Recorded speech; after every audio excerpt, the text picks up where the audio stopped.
코스피가 2020선 고지를 오늘 드디어 밟았습니다. 연중 최고치입니다. 어제 취임했던 최경환 경제부총리의 역할도 참 컸었을 텐데요. 정책에 대한 기대감이 커지고 있는 구간입니다. 시장을 이기는 전략 혹은 시장에 순응하는 전략, 오늘 키워드를 통해서 확인해 보도록 하겠습니다. 두 분 출연자 소개해 주시죠, 허 의원님. 네, 자 오늘 NH농협증권 여의도 프라임 지점에 이현중 과장 나오셨고요. 토마토 투자자분의 최재근 운용역 함께 하겠습니다. 어서 오십시오. 안녕하세요. 네, 반갑습니다. 자 바로 오늘 시장 볼 텐데요. 오늘 시장이 연고점 경신한 날인데 어떤 키워드들이 올라와 있는지 확인해 보겠습니다. 네, 먼저 첫 번째 키워드. 오늘도 역시 미국발 키워드입니다. 연준 의장의 발언에 뜨끔했었던 미국 증시가 이 베이지북 호재에 화답했습니다. 간밤 미국 증시 베이지북에 집중했는데요. 베이지북에서 미국의 경기가 전반적으로 성장하면서 특히 모든 지역의 고용이 개선되고 있다고 밝혔습니다. 다우지수가 사상 최고치 경신했습니다. 두 번째 키워드. 코스피도 역시 오늘 연중 최고치를 돌파했습니다. 올해 들어서 2020선이 계속 저항선으로 작용했는데요. 오늘 이 선의 돌파, 2020포인트 종가를 찍었습니다. 자, 그렇다면 이제 앞으로 대형주 쪽으로 분위기가 전환되면서 장세가 좀 더 바뀌게 될까요? 판단 필요하겠습니다. 세 번째 키워드. 네, 본격적인 실적 시즌에 들어갑니다. 네 번째 키워드까지 함께 보겠습니다. 자, 세 번째는 금호석유인데요. 금호석유에 대해서는 고무 업황이 올해 바닥을 확인하고 점차 개선될 것이라는 전망이 나오고 있습니다. 금호석유 3분기 실적이 흑자 전환할 것이라는 전망이 나오고 있는데요. 오늘 실적 발표 예정돼 있습니다. 아직은 실적 발표 나오지 않았습니다. 자, 네 번째 키워드 KTNG. 오늘 장중에 실적을 발표했는데 어닝 서프라이즈였죠. 2분기 영업이익이 지난해 같은 기간보다 15% 증가했습니다. 오늘 종가 기준으로 52주 신고가를 기록하면서 2%대 상승을 기록했습니다. 키워드 선택해 주시죠, 허 의원님. 네, 자 첫 번째로는 이제 베이지북, 코스피 연중 최고, 금호석유, KTNG 종목이랑 시장력이 나와 있는데요.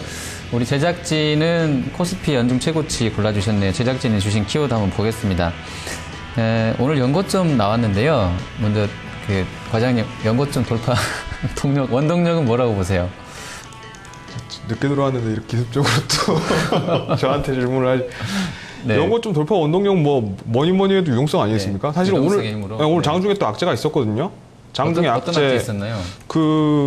장중에 악재 중국 회사채 관련해서 이번에 건설 회사가 저도 그 뉴스 봤습니다. 네, 보시죠. 네. 부도난다고 이번에 또 회사채 관련 악재가 또 나오고, 그다음에 S&P 선물도 계속 안 좋았어요. 미국 선물도 계속 안 좋고 여러 가지로 좀 시장이 좀 애매하지 않았나 싶었는데 오히려 또 강세다. 이게 결국은 이제 유동성 장세에 지금 계속해서 좀 이어지고 있는 국면이 연출되고 있다. 좀 이게 가장 키 포인트라고 좀 보고 있고요. 네. 그리고 그동안 이제 펀드 환매가 계속해서 지금 진행이 됐는데 어저께도 좀 매도가 나왔죠. 코스닥에서 대규모 매도가 나왔죠. 이제 그러한 부분들이 펀드 환매 압력이 상당히 좀 줄어들지 않았느냐. 나중에 이제 일주일 단위로 이제 펀드 플로우 나오는데 그 펀드 플로우 이제 확인하게 되면은 제가 봤을 때는 펀드 환매가 지금까지 다시 2000선 돌파했던 기준으로 보면 좀 상당히 좀 비중이 적어지면서 향후에 추가적인 상승도 가능하지 않느냐라고 보고 있습니다.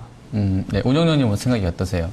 오늘 사상 최고치를 연중 최고치를 경신한 거에 대해서 일단 다우지수가 어제 종가 기준으로 하면 17,138포인트. 그러니까 절대적인 수치만 놓고 보면 현재 우리 시장은 적어도 한 2,500 정도는 가 있어야 되는 게 아닌가. 근데 여전히 거기에 못 미치는 수준이고요. 사실 2,000에서 2,020이면 1포인트 오른 겁니다. 1%? 예. 1% 올랐는데 그게 정말 힘든 것 같아요. 근데 어쨌든 연중에 최고치를 경신을 했다는 점, 앞서서 오늘 중국 상해종합지수 저 역시도 계속해서 지속적으로 체크를 했는데 일단 좀 크게 오늘 개파락으로 출발하지 계속해서 지금 저점을 높여가서 다소간에 좀 걱정이 들었었는데 이에 굴하지 않고 기관 외국인들 현물과 선물에서 포지션 매수로 잡으면서 일단 의미 있게 좀 끌어올렸다라고 좀 보여집니다. 네. 중국 얘기 두 분 다 해주셨기 때문에 잠깐 아까 과장님한테 여쭤볼게요. 그 기사 혹시 풀로 보셨어요? 그 금액이 제가 그냥 영어 원문으로 언뜻 보기는 S&P에서 분석해 놓은 걸로는 그러니까 14조 달러, 1경 4천조라서 미국이 13조 달러래요. 1경 3천조인데 G2는 기업 부채도 그렇게 많나 봐요. 근데 2등 미국보다도 더 많다고 1경 4천조라고 해서 걱정된다. 근데 금액은 공이 하나 잘못되지 않았을까요? 아니, 1등4천 좀 맞아요. 14조 그래요? 트릴리언 뭐 이렇게 나왔겠는데. 근데 이제 금액이 700억이었잖아요. 우리나라 돈으로. 제가 곱해보니까 700억 정도밖에 안 되더라고요. 저번에 차오리인가가 걔네가 뭐 얼마였나요? 5천억이었나요? 좀 더 크지 않았었나요? 좀 가물가물합니다. 예. 그런데 그 작은 금액인데 또 일부에서는 뭐 중국 IPO 물량 때문에 같이 밀렸다는 얘기도 있더라고요. 그럴 수도 있죠. 예. 근데 이제 중국 증시가 화학 섹터에 일부 영향을 좀 준 것 같긴 한데 그런 상황들이라고 그러면 여기서 좀 세게 치고 올라가긴 힘들까요? 어떻게 보면 사실 이제 그 제가 지수가, 우리나라 오늘 지수가. 나온 기업에 대해서는 제가 오늘 분석을 못했어요. 오늘 네. 저 개인적으로 좀 오늘 굉장히 좀 바쁜 날이었기 때문에. 네. 근데 이전에 그 차오즈 솔라인가요? 차오리 솔라인가? 네, 네. 걔네를 한번 봤어요, 제가. 그때 당시 막 하도 뭐 시장에서 뭐 중국 최초의 뭐 부도가 어쩌고저쩌고 예, 막 하면서 예. 막 방송에서 막 이거 빠질 거라고 폭락이라고 막 이런 얘기를 하는 거예요. 네. 그래가지고, 아, 진짜? 그래가지고 한번 쭉 봤는데, 아니, 그때 부채 비율 제가 정확하게 지금 오래돼서 기억이 안 나는데, 네네, 예. 그 부채 비율을 보고, 아니, 어떻게 이런 기업이 아직도 상장 폐지가 안 되고, 부도가 안 나고 버티고 있지? 네. 그러니까 말도 안 되는 기업들이 지금 그 중국 시장에 상장이 돼 있는 거예요. 그리고 버티고 있는 네, 거예요. 네네. 그러니까 우리나라에서는 뭐 대출은커녕 그 자본 잠식입니다, 회사가. 그러니까 아예 상장이라든지 그런 말도 안 되는 회사들이 중국 증시에 그대로 있기 때문에 그러한 부분들이 교란을 일으켜요. 그리고 그러한 부분들이 이제 시장과 정경 유착. 예, 다 이제 그런 어떤 뭐 신규 좀 많이 올랐던 주식들 이런 부분들이 안 좋은 회사들이 다 이제 중국의 이제 고위 관료들이 연관이 돼 있기 때문에 네. 상장 폐지가 안 되고 또 공상은행이라든지 이런 데 대출도 나가고 이러한 어떤 정경 유착 부분이 아직 중국 증시에는 좀 벌어지고 있습니다. 네네. 이러한 부분들 때문이고 그렇게 봤을 때 지금 제가 이 기업에 대해 제가 지금 기업 이름도 엄청 길더라고요. 네네, 예. 그래도 제가 지금 뭐 까먹었는데 그거 썼어요. 화충 무슨 로드 해가지고 엄청 길더라고요. 예, 인프라도 하고 뭐 이런. 네. 예, 예. 무슨 그룹이라 그러던데 그 그룹사 자체가 물론 그런 어떤 부분들이 있겠습니다만은 예. 지금 제가 봤을 때는 자연스러운 현상이 아닌가. 하지만 단기적으로는 물론 좀 악재가 될 수 있겠지만은 오히려 뭐 제가 봤을 땐 자연스럽게 지나가는 조정이 되고 그 부분이 오히려 만약에 그 사건 때문에 조정이 나오면 매수 기회라고 좀 판단을 하고 있습니다. 그런 상황 때문에 우리 코스피가 밀리면 오히려 네. 우리 좀 사자는 계신 거죠. 그러면 그렇죠. 이제 조금 바꿔서요. 대형주가 그래도 조금 최근 며칠 동안 좋았잖아요. 운영자님. 대형주 장세가 좀 개시됐다고 봐도 될까요? 일단 뭐 경기가 일반적으로 좀 회복되고 있는 국면에서 가장 먼저 치고 올라가는 게 이 증권 업종들인데 증권 업종 지금 최근 흐름 보면 상당히 좀 뜨겁습니다. 그리고 이제 뭐 경기 부양책 관련해 갖고는 건설 업종들도 역시도 좀 먼저 치고 올라갔고 그 중국 GDP가 발표되면서 그동안 좀 상대적으로 눌려 있었던 이 산업재 섹터들 뭐 지금 동시다발적인 좀 반등이 올라오고 있습니다. 그럼 앞으로의 추가적인 상승 쪽에 좀 무게를 두느냐, 본격적인 대형주의 랠리가 시작되느냐라고 물으신다면 아무래도 지금 코스닥보다는 그래도 좀 대형주 쪽이 좀 낫질 않나. 차트적으로 봐도 기술적으로 이 저항대를 지금 돌파를 한 모습이거든요. 그리고 오늘 뭐 일정 부분 좀 거래량도 실렸기 때문에 좀 모든 섹터가 다 가지는 않습니다. 지금 뭐 폭발적인 유동성이 좀 들어오고 있는 시장은 아니지만 일단은 의미 있게 그래도 오늘 오늘 연중 최고점을 지금 돌파를 했기 때문에 당분간은 그래도 코스닥 쪽보다는 대형주 쪽이 조금 더 좋지 않겠느냐 좀 보고 있습니다. 그렇게 보시고 과장님은 어떤 생각이세요? 그러니까 사실 저 개인적으로는 잘 모르겠습니다. 무슨 대형주의 상승세가 시작됐다? 물론 상승세는 뭐 저는 가능하다고 보고 있습니다. 그런데 대형주 만의 장세냐 그건 절대 아니다. 단기적으로 코스닥이 대형주보다 상당히 계속해서 퍼포먼스가 좋았잖아요. 그렇죠. 지금 뭐 대형주 들고 있으면 바보죠. 바보입니다, 그거는. 지금 대형주 들고 있는 건 바보예요. 계속해서 코스닥이 좋았는데 왜 대형주 고집합니까? 근데 그 상태이기 때문에 대형주가 따라잡기를 할 수는 있어요. 대형주가 따라잡기를 하면서 코스닥이 상대적으로 좀 덜 갈 수는 있지만 제가 봤을 때는 지금은 유동성 장세의 끝단입니다. 이제 금리 인상하기 전에 마지막 유동성 장세가 펼쳐지고 있는 장세이기 때문에 지금 현재는 대형주와 코스닥이 같이 가는 장세가 연출될 가능성이 굉장히 높다. 단기적인 어떤 대형주가 조금 더 올라가고 코스닥은 약간 소외되는 경향이 있을 수 있겠지만 그건 굉장히 단기일 뿐이고 결과적으로는 대형주와 코스닥이 함께 랠리를 펼칠 가능성이 좀 높다고 판단을 하고 있습니다. 네. 그리고 이제 뭐 최경환 효과에 대해서도 이야기가 좀 나오던데요. 운영자님은 어떻게 보세요? 그 뭐 이기 내각 관련해서 그런 기대감들도 뭐 같이. 실질적으로 이미 증시에 어느 정도 좀 선반영돼 있는 부분도 있고요. 뭐 주식이라는 건 원래 상상력으로 하는 거 아니겠습니까? 근데 지금 중요한 거는 결국은 추경 예산 편성에 관련돼서는 없이 가겠다라는 얘기를 했습니다. 근데 지금 이게 현재 우리 원달러 환율 시장에 반영이 되고 있다는 거죠. 추가적으로 유동성을 좀 풀지 않고 그럼 이제 뭐 아무래도 이 스무딩 오퍼레이션 같은 것들이 좀 들어오면서 좀 단기적으로 좀 급반등하는 모습이 나오면서 그동안 상대적으로 눌려 있었던 수출 뭐 대표적인 뭐 현대차, 기아차 관련 네. 그리고 모비스 네. 역시나 좀 어느 정도 좀 반등하는 모습이 연출됐는데 포인트 자체가 내수 경기에 대한 부양 하지만 유동성은 없다. 그러니까 정책적으로 이제 환율을 갖고 좀 조작을 할 것 같아요. 오히려 이제 추가적으로 아랫 방향으로 용인하기보다는 이제는 뭐 미세 조정 같은 것들이 계속 들어오면서 뭐 그럼 좀 자연스럽게 좋아지는 게 아닐까 좀 이렇게 좀 보고 있습니다. 네. 오늘 과장님은 최경환 효과가 지금 시장에 영향을 주고 있다고 보세요? 단기적으로는 뭐 살짝은 뭐 줄 수 있겠습니다만은 하여튼 뭐 최경환 효과의 지금 현재 포인트는 금리 인하거든요. 금리 인하 한번 하겠다. 이 부분이 일단 영향을 주는 거고 그 대외 그 공문 쭉 읽어보시면은 물가는 낮게 뭐 금리도 낮게 일단 여기서부터 말이 안 돼요. 금리를 낮추는데 물가 낮춘다는 게 전공 경제학이시죠? 이게 말이 안 되잖아요. 네. 그러니까 원래 경제라는 게 사실 하나를 주면 하나를 잃을 수밖에 없는 거고 어떤 사실 사람 누가 뭐 장관 한 명 바뀌고 무슨 뭐 대통령 한 명 바뀐다고 해서 경제를 바꿀 수는 없습니다. 근데 그 부분이 조금 원활하게 뭐 하강을 하느냐 상승을 하느냐 뭐 이런 차이에서 조금 차이가 있는 거지. 지금 현재로서는 뭐 최경환 효과가 장기적으로 증시에 미치는 영향은 굉장히 좀 미미할 수밖에 없다. 이렇게 좀 보시면 될 것 같습니다. 네, 알겠습니다. 자, 코스피 연중 최고치 흐름세에 대해서 좀 점검해 봤고요. 다음 두 번째 키워드군 확인해 보겠습니다.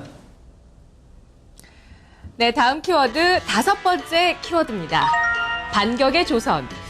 신저가로 나란히 떨어지던 조선주가 최근 연달아 상승을 하고 있습니다. 연 며칠 동안 이틀 혹은 뭐 사흘, 나흘 동안 각각 종목별로 상승을 하고 있는데요. 1분기 어닝스 쇼크를 기억하시죠? 2분기 실적 발표를 앞두고 있는 이 시점. 자, 이제 조선주의 가격 매력이 지금 부각되고 있는 구간에서 추가적으로 본격적인 상승세가 가능할지 또 최선호주로 어떤 종목으로 접근할지 확인해봐야 되겠습니다. 여섯 번째 키워드, 드램 반도체 상승세. 네, 드램 반도체 가격이 4월 초를 저점으로 해서 지금 석 달째 상승하고 있습니다. 특히 마이크로소프트사가 윈도우 XP를 지원을 중단하게 되면서 기업용 PC 수요가 급증하고 있다는데요. 반도체 업황, 호황입니다. 일곱 번째 키워드, 그와 함께 정말 시장에서 부각되는 SK하이닉스가 오늘장도 역시나 52주 신고가를 경신합니다. 외국인의 러브콜로 인해서 나흘째 주가 상승하고 있는데요. 그리고 또 하나 인텔 효과도 있었습니다. 인텔 어닝 서프라이즈로 인텔의 주가 간밤에 10% 급등했었죠. 올 상반기 주식시장에서 가장 많이 거래됐던 종목 뭔지 아십니까? 바로 SK하이닉스입니다. 토론 시작해 주시죠. 자, 조선하고요. 이제 하이닉스 뭐 관련된 쪽 이렇게 와 있는데요. 자, 이현준 과장님, 요 중에서 어떤 거 볼까요? 조선 보죠.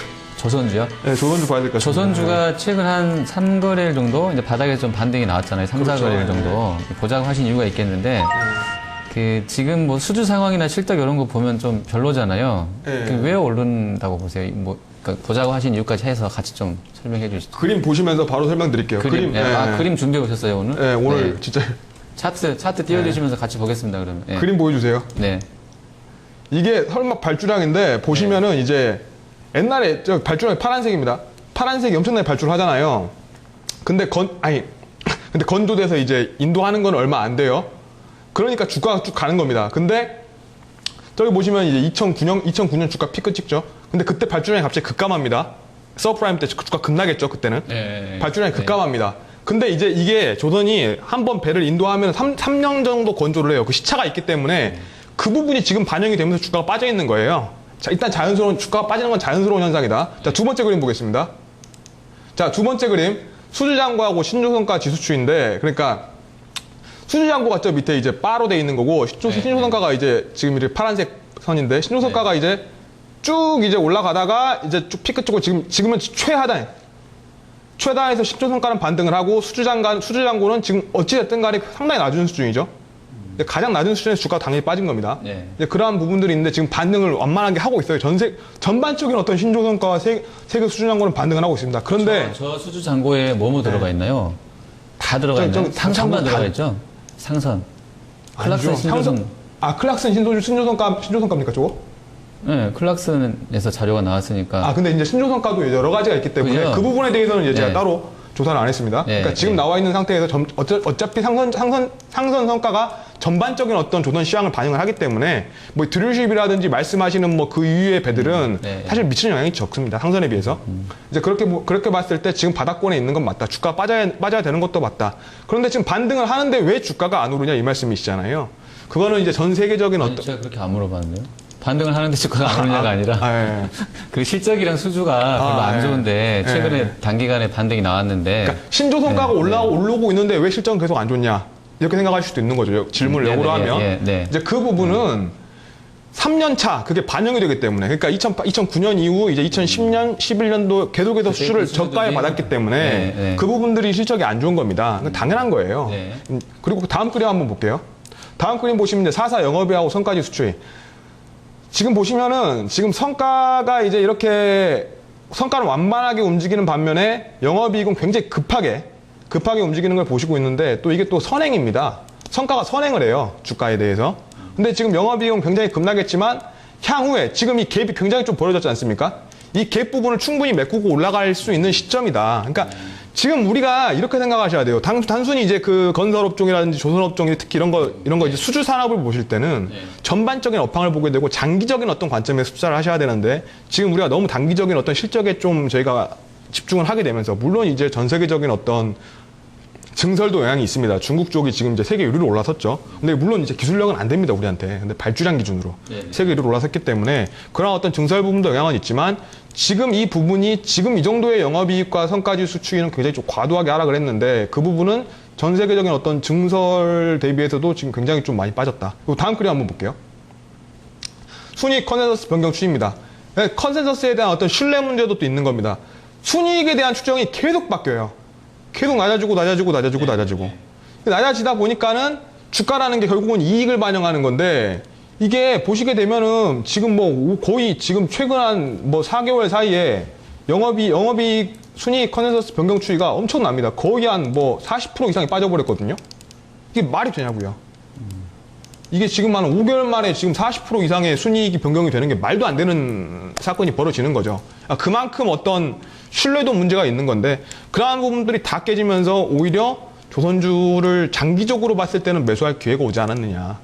이런 생각을 한번 해보게 됩니다. 물론 이제 주가라는 게 단기적인 어떤 이익에 좀 민감하게 반응하는 측면이 있고 센티먼탈이 워낙 안 좋기 때문에 단기적으로는 제가 뭐 강력하게 추천드리기는 어렵습니다. 다른 주식들이 또 좋을 수 있겠지만 장기적인 어떤 관점에서는 지금 조선주는 분명히 바닥이다. 그런데 그 증권가 연구원들도 이제 거기는 조선주가 좀 제가 마음에 드는 게요. 다른 쪽은 대부분 다 이제 뭐 간다, 롱 이렇게 한쪽으로 편향돼 있잖아요. 네. 근데 조선 쪽은 이게 파이팅이 되더라고요. 서로 이제 뭐 너 틀렸다고 그러고. 파이팅이 아니라 아시겠지만 그러니까 매도도 했다고 그러고 말도 안 된다고 쟤 틀렸다고 그렇게 하던데 아무튼 그러면 이제 흑자로 전환하는 게 대부분 내년 2분기라고 보고 있지 않나요? 2, 3분기? 근데 지금 다음 달 되면 또 바뀔걸요? 바뀐다고요? 다음 달 되면 말 바뀌어요 또. 말씀을 드리면 네. 조금 좀 구체화해서 제가 말씀을 드리도록 하죠. 이보다 더 구체적으로. 성과가 안정이 돼 있던 시기가 있습니다. 2010년도부터 2012년도 1분기까지. 그죠? 그때가 성과는 어느 정도 안정이 돼 있었고 그 이후에 2012년도 1분기부터 2013년도 1분기까지는 하락세에 접어들었어요. 그리고 2013년도 2분기부터 유동성을 바탕으로 폭발적으로 주가 올라가죠. 그때 성과가 상승하던 시기입니다. 그럼 지금 실적이 반영되고 있는 시기는 당연히 안 좋았던 시기 거를 지금 반영이 되고 있고 2015년부터 좋아질 가능성이 높다라고 뒷받침하는 근거 자체가 성과가 안정기에 접어들었던 시기가 반영되는 시기가 빠르면 15년 1분기. 그렇죠. 네, 그렇죠. 그리고 이 포인트가 굉장히 중요합니다. 조선을 매매를 하실 때 포인트는 과거 2007년도 전후로 나뉘죠. 서프라임 이전에. 그리고 이제 그때 당시에 누가 치고 들어오느냐? 중국이 끼어듭니다. 그리고 나서 그 전까지는 공급자 우위의 시장이었어요. 근데 중국이 끼어들면서 수요자 위주로 바뀌게 되죠. 엄청나게 공급을 하다 보니까 저가로.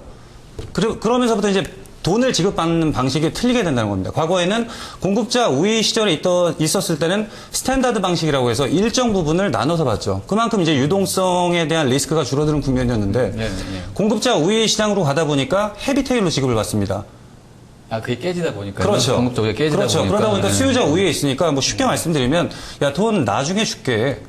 무겁게 꼬리에 준다는 얘기죠. 그만큼 선사, 아니 혹은 뭐 이런 현대상선이나 대우조선해양 같은 경우에는 그만큼 지금 유동성에 대한 리스크가 지고 그렇죠. 만들고 있다는 2년이라는 거죠. 시간. 네, 네. 뭐 그게 어떻게 될지 모르는 거니까 그런 문제까지 좀 감안을 하셔야 되고 그래서 15년 뒤에 좋아질 가능성이 있다라는 거지. 실적이 그때 지나고 보면 네. 또 사실 모르는 거거든요. 네, 네. 그러면 명확한 사실은 지금 추정치 증권사 컨센서스보다 계속해서 하향 조정되면서 주가 계속 빠지고 있거든요. 그럼 2분기 실적은 반드시 확인을 해야 되고요. 3분기까지도 드라마틱하게 좋아질 가능성은 낮습니다. 그리고 제가 이 수급 동향을 오늘 오기 전에 한번 살펴봤더니 삼성중공업 같은 경우에는 2013년도 10월 17일 고점 찍은 이후에 누적 순매수량으로 보면 개인들만 갖고 있습니다. 그러면 외국인이 다 팔고 있고. 그렇죠. 메이저 입장에서는 그걸 지금 당장 끌어올릴 만한 이유도 없고요. 모멘텀도 없다는 얘기죠. 저 역시도 장기적인 안목에서 봤을 때는 어느 정도 하방은 다져져 있다고 보지만 지금 당장 지금 안 사도 된다. 아, 그렇죠. 그 과장님은 시차를 좀 두고 지금 사볼만 하다. 하시는 말씀이 제가 네, 무슨 말씀인지 간략하게, 이해는 네. 하겠는데 네. 그게 저는 이제 전혀 반대로 보는 게 네. 아, 그러면 제가 다시 질문 드려볼게요. 좀 긴 관점에서는 그렇고, 단기적으로 이제 한 주짜리 프로그램이기 때문에, 한 주 정도는 사볼만 하다, 이 정도인가요, 그럼? 단기적으로는 솔직히 모르겠습니다. 단기적으로는 솔직히 네. 모르겠는데 네. 지금 길게 주가 봤을 때 사야 된다고요? 지금 주가는 분명히 지금 싸다는 거죠. 지금 주가는 싸다. 분명히 쌉니다. 네, 알겠습니다. 그 정도 정리하겠습니다. 자, 마지막 키워드군 바로 확인하겠습니다. 네, 다음 키워드 8번째. 사물 인터넷주입니다. 삼성전자의 효과를 최근 이쪽 섹터에서 보고 있는데요. 계속 소식들이 나오고 있습니다. 삼성전자가 사물 인터넷 관련 컨소시엄 스레드그룹의 설립 회원사로 가입을 했습니다. 스레드그룹은 사물인터넷의 기술 표준을 만들기 위한 협의체인데요. 이와 관련해서 오늘 주가가 움직였습니다. 효성 ITX, 모다정보통신 5% 올랐습니다. 9번째 키워드 현대그룹주. 현대상선과 현대엘리베이터의 주가 흐름이 최근에 양호하죠. 현대그룹의 구조조정이 사실상 마무리됐다는 소식 나오고 있습니다. 현대로지스틱스의 지분과 경영권을 일본계 금융회사 오릭스에 매각했는데요. 6천억 원을 확보했습니다. 이에 따라서 자구 계획의 80%를 달성했다는데요. 현대그룹주의 앞으로의 향방 지켜보겠습니다. 10번째 키워드 남북 실무 접촉. 북한이 북한 선수단과 응원단을 인천 아시안게임에 파견하기 위해서 그와 관련해서 실무 접촉을 하자고 먼저 제안했습니다. 그에 따라 오늘 오전에 남북 실무 접촉이 있었는데요. 장중에 반짝 남북 경협주가 움직였습니다. 자, 어떤 키워드를 선택해서 토론해 볼까요, 허 위원님? 네. 자, 사물 인터넷하고 현대그룹주 남북 실무 접촉 올라와 있는데, 자, 최재근 의원님 어떤 거 볼까요? 사물 인터넷 오늘 좀 코스닥이 좀 뜨거웠기 때문에 좀 간략해 보도록 뭐 하겠습니다. 지금 아침부터 좀 호가 좋았던 상황이 뭐 이제 효성하고 코콤 뭐 이런 쪽이었던데 역시 삼성전자 뭐 OIC 이쪽 모멘텀 이어진다고 봐야 되겠죠? 그렇죠. 뭐 이게 인텔 그리고 구글이 주도하는 컨소시엄에 뭐 참여를 하겠다. 뭐 이제 먼저 과거에 인텔이 주도하는 거에 참여를 하겠다고 했었고 이제 나중에 이제 구글이 오늘 얘기가 나왔던 건데 네네, 예. 뭐 계속해서 지금 삼성전자 같은 경우에는 이 스마트폰 정책 앞으로 이제 지금 포화 상태이기 때문에 이 신수용 사업이 지금 필요한 가운데서 이 사물 인터넷 쪽에 좀 포커스를 맞춘 거로 볼 수 있습니다. 그리고 이제 사실 뭐 반도체, TV, 냉장고, 에어컨 뭐 이런 가전 쪽에도 상당한 좀 강점을 갖고 있기 때문에 삼성전자에서 이 주도적으로 이 사물 인터넷 사업을 하겠다고 한다면 결국은 이 스마트 홈이라는 게 하나가 만들어지겠죠. 그래서 네. 앞으로도 계속 관련주들은 조금 봐야 된다고 좀 보고 있습니다. 그죠. 오늘 그 비츠로시스인가요? 그쪽에서 실제로 이제 뭐 시연했다고 그랬던가 무슨 기사가 났었어요. 그래서 종목 크게 움직였던 것 같지는 않은데 그 IoT 관련한 무슨 통신 뭐 기술 뭐 이런 얘기 나왔었는데 좀 구체화된다는 편에서는 좀 의미가 있었던 것 같은데요. 자, 과장님도 이쪽 좀 보고 계시나요? 소형주도 좀 많이 매매하시는데 사물 인터넷은 최근에 매매 어떠셨어요? 사물 인터넷이 큰 그림으로 좀 좋을 거라고 보고는 있는데 지금 사물 인터넷 테마라고 해서 제가 쭉 내려다 보면은 그중에 실적 나오는 종목은 한두 개밖에 없습니다. 나머지 다른 종목들은 다 실적 대비해서 과대평가가 돼 있거나 아니면 전혀 연관이 없는 회사들이 많아요. 그리고 실제적으로 사물 인터넷이라고 해서 무슨 뭐 고주파가 어쩌고 저쩌고 막 하는데 실제로 그거 까보면은 그 뭐 바코드 찍는 기술이거든요. 굉장히 조악한 기술인데 네. 그 사물 인터넷이라고 연관지어가지고 무슨 뭐 대단한 기술이 향후에 올 거다. 제가 봐서 전혀 불가능한 얘기들이 너무 많이 있습니다. 그러다 보니까는 현재까지도요? 예, 그러다 보니까는 이게 근데 주가는 제일 좋아요.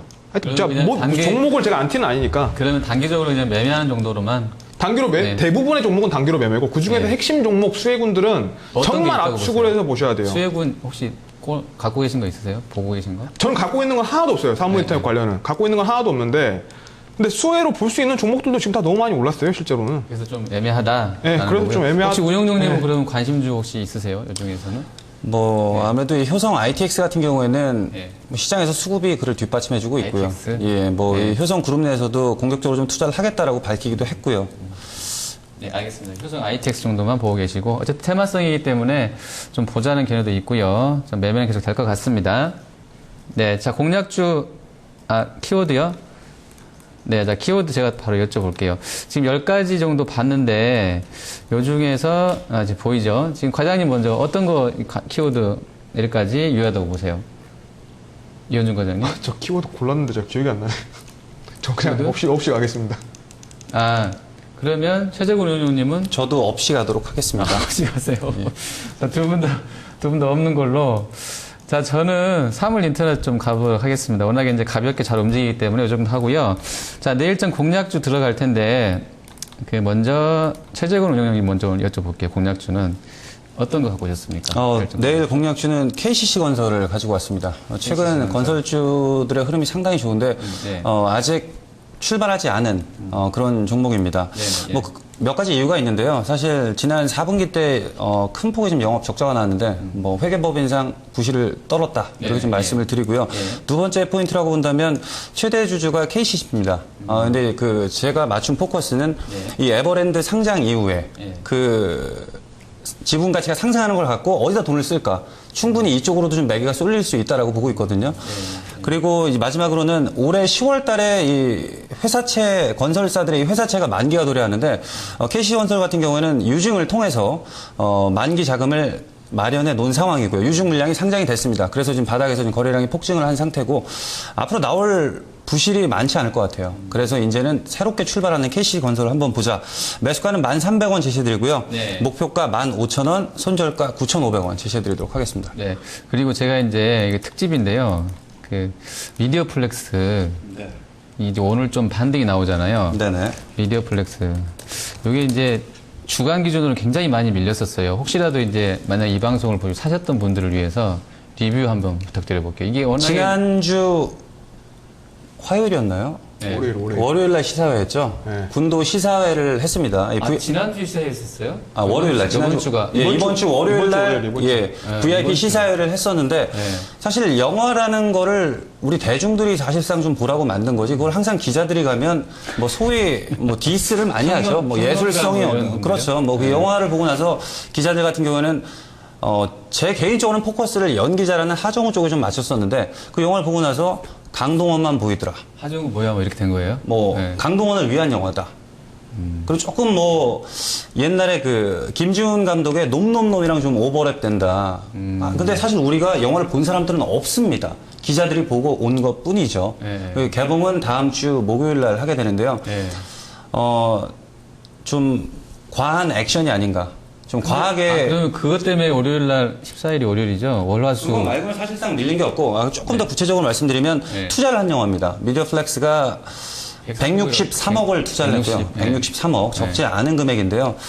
그만큼 저는 아직 저도 저 역시도 영화를 안 봤습니다만 기대가 되고 있는 부분이고, 기술적으로 보면 지금 현재 60일선은 안 깨고 있거든요. 60일선을 이탈하게 된다면 일단 여기서는 매도 자리지만 아직까지는 좀 견뎌볼 만한 자리다라고 말씀을 드리고, 마지막으로 한 말씀만 드리도록 하겠습니다. 네. 자, 기본적으로 지금 영화의 하이 시즌에 돌입을 했거든요. 성수기에 지금 계절적 성수기에 돌입을 했고, 최소한 강동원, 하정우, 개인적으로 좀 기대가 많이 되기 때문에 이 종목을 갖고 계신 분들은 시간을 내셔서 영화 한 편 보러 가시는 것도 좀 좋을 거라 보고 있고, 한 가지 더 포인트를 말씀드리겠습니다. 자, 지금 중국에서 지금 밥솥 관련주들이 엄청나게 뜨고 있습니다. 네. 리온 쿠첸 역시도 그렇고, PM 풍년도 마찬가지인데요. 거기에 대한 상승 트렌드를 이제는 미디어 쪽으로도 충분히 옮겨올 수 있다. 옮겨받았다. 거기에 대한 최대 수혜주는 미디어 플렉스다라고도 말씀드리도록 하겠습니다. 주식 투자 인구가 이제 500만이라고 하는데, 500만, 500만 명이 다 가시면 손익분기점 나올 것 같습니다. 자, 과장님 어떤 종목이세요? 저 루멘스 들고 왔습니다, 루멘스. 루멘스. 예전에 사실 한번 추천 드렸는데, 9,400원 정도의 추천을 드렸었고, 주가 좀 플러스 났습니다. 많이 올랐었어요. 근데 좀 빠졌다고 올라서 좀 기분이 나쁘긴 했는데, 근데 오늘 다시 들고 온 이유는, 오늘이 맥점인 것 같아요. 제가 차트 보면 안 된다라고 제가 방송에서 자주 말씀드리는데, 차트 보고 주식하면 다 망한다고. 아니, 원래 그렇게 말씀하시면 차트 다 봐요. 아, 보죠. 안 볼 수는 없어요, 이게. 아니, 차트는 타이밍 잡는 거지. 이거 가지고 무슨 펀드. 그렇죠. 그런데 차트가 다라고 얘기하는 사람들한테 하는 말입니다, 제가. 제 고객 중에서도 네, 그 네. 차트만 보고 계시죠? 네. 계시는데. 지금 여기가 한번 제가 봤을 때는 어떤 수급이 크게 바뀌었고요. 수급이 크게 바뀌면서 향후에 루멘스의 조명 비중 향상에 대한 어떤 기대감, 그리고 향후 2분기 실적도 굉장히 좀 괜찮습니다. 2분기 실적 기대감도 지금부터는 주가에 반영될 수 있고, 조명 부분의 성장성은 뭐 여전히 누가 봐도 조명 부분의 성장은 확실한 거기 때문에요. 네. 이러한 부분들이 이제 주가에 반영할 수 있는 시기라고 보고 있기 때문에 여기서부터 일단 바로 지금 사셔도 될 것 같고, 여기서부터 많이 빠진다면은 정말 기회다라고 한번 좋게 보시고 좀 강하게 한번 사보셔도 될 것 같습니다. 목표가는? 목표가는 일단 단기적으로 12,000원. 제가 지난주에 제가 미동전자 제가 7,000원 단기적으로 말씀드리고 지금 돌파했어요. 더 가고 있습니다. 네? 죄송합니다. 미동전자 대박 났나요? 한 30% 올랐나요, 그러면? 더 올랐... 아니지. 내가 그때 말하고 30% 넘게 올랐죠. 아, 예. 7,000원 지금 지금 돌파했고, 예. 2차 목표가 10,000원을 향해 달려가고 있는 겁니다. 네. 1차 목표가 12,000원입니다. 네. 네. 손절가랑? 손절가는 9,000원. 네. 네, 오늘 코스피가 G2의 경기 회복 기대감, 그리고 최경환 효과에 대한 기대감으로 2020선 기록했습니다.